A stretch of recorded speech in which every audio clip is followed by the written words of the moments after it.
Number 17. This is unfinished business, lobbyist registration. Michael P. Murphy making the report. Good evening, Mayor McLean, members of the council. I'm Michael Murphy, the Intergovernmental Relations Officer for the city.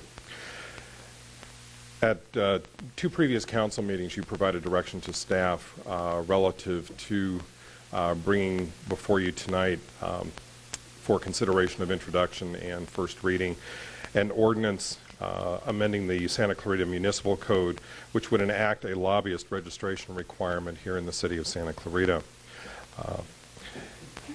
The lobbyist registration requirement would be fairly straightforward in the sense that what it would do is identify that individuals receiving compensation expressly for the purpose of influencing administrative or legislative matters pending before the city would be required to register on an annual basis with the city clerk.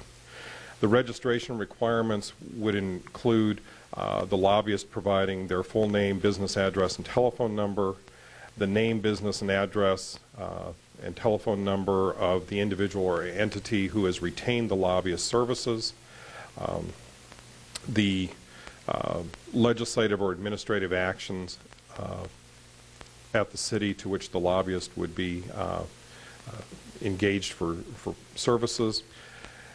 The registration would also require the payment of a $120 annual registration fee, which would cover the cost of the registration, processing, and record keeping by the office of the city clerk. And it would also enact initially a $25 fee for purposes of amending the registration. So, an example, if a lobbyist were to be retained by a new client or no longer be retained by a client during the course of the annual registration period, they would file an amended form and pay the $25 registration fee. Lobbyists would be required to register each year during the period of January 1st through January 31st to ensure that the city's records are most up to date. A second component that we are recommending for inclusion in the ordinance is what's commonly referred to as a revolving door prohibition. And this prohibition would prohibit former members of the City Council, members of the Planning Commission, members of the Parks, Recreation, and Community Services Commission, and city staff from being engaged as a compensated lobbyist for a period of 1 year after their term of office or termination of service with the city. Failure of an individual qualifying as a lobbyist to comply with the lobbyist registration requirements may result in the imposition of fines in the amount of 3 times the annual registration amount. At this point, that concludes my staff report, and the recommended action before the council would be for the City Council to introduce and pass to second reading an ordinance entitled An Ordinance of the City Council of the City of Santa Clarita, California, enacting a new Chapter 7.03 of Title 7 of the Santa Clarita Municipal Code concerning influencing municipal legislation. I'd be pleased to answer any questions that you may have at this time. Thank you. Are there any questions? I just have one, Mr. Murphy. It says they would register January 1 through January 31st, but if somebody got here in February, March, April, May, June, they can register whenever they come, right? Yes. And there will be something on the speaker slip in the back identifying that lobbyists? Yes, at the last meeting, the council directed that we make a modification to the speaker slip, and that is not included in the body of the ordinance, but that was a direction to staff, and should the ordinance be enacted, we would incorporate that into the speaker's cards that would be available at the time the ordinance is enacted. I have a couple comments. One. We have 2 speakers. You can make your comments now or wait. No, I'll wait. Okay. We have 2 speakers, and we're going to ask that when we call your name, you come and sit up in the front over here so that we don't have a big lag time with people walking up. Kevin Korenthal and Cam Noltemeyer.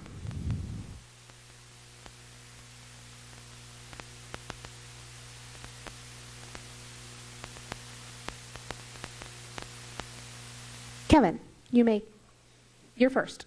Thank you. Honored Mayor, City Council staff, my name is Kevin Korenthal. I represent Associated Builders and Contractors, a nonprofit association of building contractors, and I'm very proud to call myself a local lobbyist. Many of you have known me for several years. It is the relationships that I have built in this community that has compelled me to speak on this issue tonight. Having lived my whole life in this city, I've come to know this community as a wonderful place to raise a family and run a business free of too much local government intervention. I guess that is why I was so surprised when I opened the newspaper a few weeks ago and found that the City Council was considering an ordinance that would effectively stifle free speech of small businesses in the city, requiring those who seek relief from current or proposed city laws to register as a lobbyist and pay a fee. Just seems so drastic a move for such a responsive and well-run city as Santa Clarita. In my position with ABC, I am commonly organizing small business owners here in Santa Clarita and elsewhere, specifically construction contractors, to speak at city council meetings. But it is often the case that these contractors are uncomfortable speaking or are unable to attend the meetings.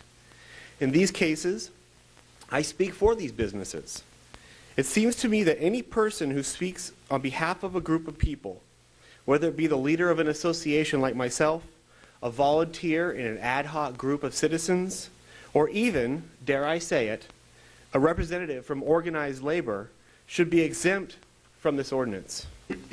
Now, don't get me wrong, we're not against making ourselves known to the city of Santa Clarita, but the County of Los Angeles currently has 88 incorporated cities. If each of these cities instituted a fee to do business with the city, my association would quickly determine that the cost of speaking to local government is just too high. And that is an infringement on the free speech of any association, and it's also a bad way to ensure that as many voices as possible are heard on any given issue. If the city wants to register their representatives, then I suppose that can be accepted. But placing the burden of cost on those groups and individuals will most certainly result in fewer voices being heard. Now, looking up in dictionary.com, the definition of a lobbyist is a person who tries to influence legislation on behalf of a special interest. The very first time that I appeared before the Santa Clarita City Council was actually in 1988, almost a little over a year, a little under a year after the incorporation of this city. And it was to, on behalf of my fellow students, bring a traffic light to White's Canyon at Delight Street.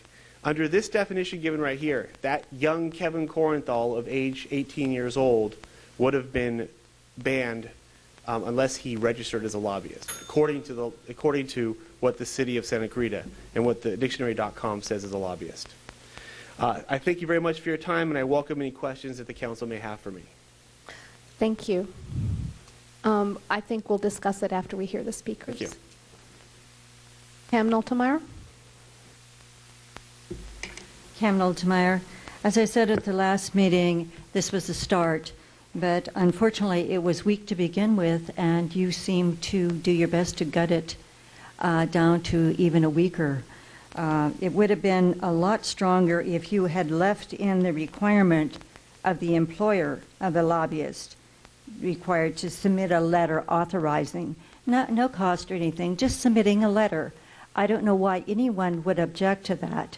And it certainly would have made it a lot clearer and clean for the public to see that. Why anyone would want to take that out is highly questionable. Also, the penalties, as was brought up last time, are very weak. In the county, it's a $250 fine, disqualification from county contracts, licenses, permits, grants, and franchises, termination of lobbyist registration, denied permission to address the Board of Supervisors, libel in a civil action, and additional penalty assessment of $2,000. So your penalty is really nothing, and your ordinance here is basically nothing. And you got to remember that I believe you're the third largest city in Southern California. So you're a large city. We're not talking a small little municipality. And you should have had something like this from incorporation. And then to come back at this time and you come up with something as weak as this. And I also would like to say that you did not put into the what you had recommended, and that was on employment of city council members or city employees. Rather than 10 days, that was supposed to commence with the date they were hired. And that really should be there, because just the idea of that happening could taint a lot of things in 10 days. So you're not even doing what you basically had said. So maybe it's a start, and maybe we can get future councils to really do an ordinance that will have some meaning for the city and for the lobbyist, because apparently they've got to you on this one.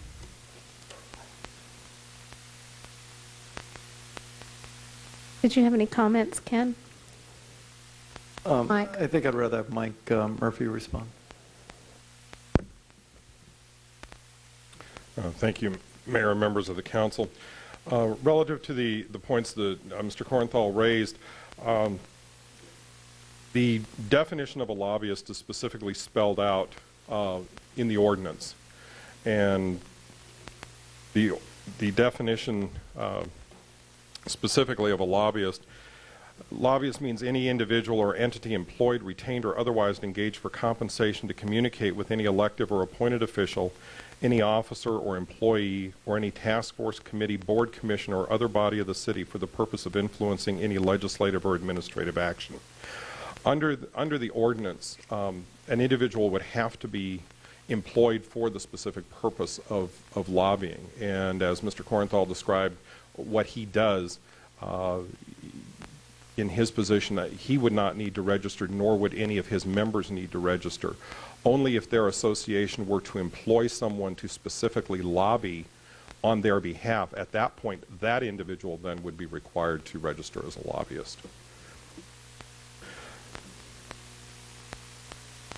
So is that like a different definition between an advocate and a lobbyist? Is there?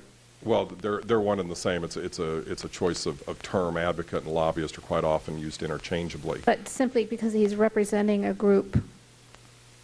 In the course, the way that it's spelled out, in the course of his normal employment as, I'm assuming, the executive director of this association, if he were to come and represent his organization's position, he would not be required to register. But for example, if that association were to go and hire an individual to specifically lobby an activity on behalf of that association, the individual who's hired would need to register as a lobbyist. Does that clarify it for you, Mr. Korenthal? Good.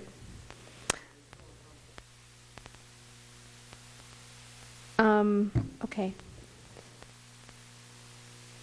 I had a question. What is the difference in the letter thing? I know that they're still required in here to, the lobbyist is still required to state who he is employed by, retained. What is the difference between what was in before and this now? The only difference between the earlier version that you saw, which required a letter from the lobbyist employer as part of the registration packet, is in essence the employer would give the lobbyist a letter saying, I am retaining the services of so-and-so to lobby on behalf of our company for the purposes of X, Y, and Z. That was really, in essence, redundant to the lobbyist registration, which would contain the same information. So you would have it both from the lobbyist and the lobbyist employer.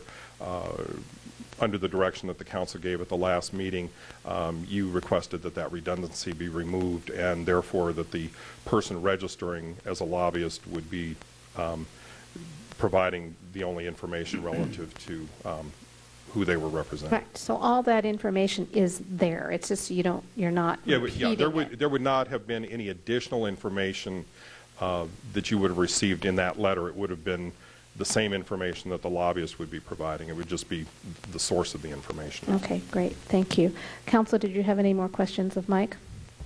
I don't have any questions. I do have a couple of thoughts. I'm always concerned when we're placing yet another fee, and in this case, it's really behooves the lobbyist person that when they register each year to list as many people as they can. Otherwise, every time they get a new client, they're paying $25, and so that could be costly if you have a lot of clients. But who knows? I do think it might be appropriate in 1 year if we see a progress report back from staff and how this is working. How's the bookkeeping going and the tracking of it? Does it generate revenue? Is it not generating revenue? Just take a look at it. Let staff come back with a progress report on it in a year, and that allows us to take a look and see if this is actually doing anything or what we thought it would do. There. Yes, Bob? Just a comment. I've got a question for our city manager. How long have you been employed with the city of Santa Clarita? 19 years? 19 years. In your 19 years with the city, have you ever seen a circumstance where an employee has gone to work as a lobbyist in a period of time less than a year following their leaving the city of Santa Clarita? No. In reviewing this, I'm just giving you my thoughts. And this is one of those folks I'll openly tell you. I'm going to vote yes. Because it's one of those, what do you do? There is absolutely nothing that is going to be changed in the city by having this. We've probably got 5 or 6 people in the city that are employed by various entities that do some form of lobbying. We all know who they are. They've been around for a long period of time. But we're going to add this program, collect a few dollars, hopefully it'll be revenue neutral, and we're going to accomplish absolutely nothing. There's been no violation. There has been no issue here. We all respect and understand the process, and nobody's violated it. Not to my knowledge in all my years with the city, not to the city managers, but it's one of those things, Lord help you if you don't say yes, because you're probably trying to cover something up. So I just thought I'd tell you, I'll vote yes. This is absolutely meaningless to the citizens of Santa Clarita. Thank you, Mayor. Makes them feel better. And Ben? I don't believe this is meaningless for the citizens of Santa Clarita, for the people that do business with Santa Clarita, and for the lobbyists that represent themselves honorably before the city of Santa Clarita. These type of ordinances are not only unusual for cities that have grown up and that are larger than ourselves, but also the federal government and the state government and the county government. And we are growing by leaps and bounds as a city. And to put an ordinance like this in is an excellent thing to do. I think it's the right thing to do. And we don't know what did or did not happen in the last 18 years because there was nothing in place, because there was nothing in place. But we do know that those people who are playing by the rules would have nothing to fear from this ordinance, and it would be a good thing for our city to have. So I respectfully disagree completely with my esteemed colleague, Mr. Keller, on this issue, and I encourage a yes vote. Any other discussion? I'll just say, I going with Bob said, Arthur Sahikian, Alan Cameron, Hunt Brawley, Carl Kanowski, Steve Sheldon, Scott Wilk. That's a tally of the list. They're all people that serve in our community, generously give their time to many things, that are respected by business owners and come before us all the time. But I suspect that'll be the 6 individuals most likely. And if there are others, it'd be nice to know who they are. But those are the 6 I know that are consistently out there, and I have no problem supporting it, because I think if you don't, it makes it look devious. Like Bob said, these 6 people are doing something underhanded, which I don't believe they have in their history, and they have tremendous integrity. So. Okay. May I have a motion, please? I'll move the recommendation. Second. Roll call, please. Councilmember Voidston, Yes. Councilmember Ferry, Yes. Councilmember West, Aye. Mayor Pro Tem Keller, Yes. and Mayor McLean. Yes. Motion carries. Item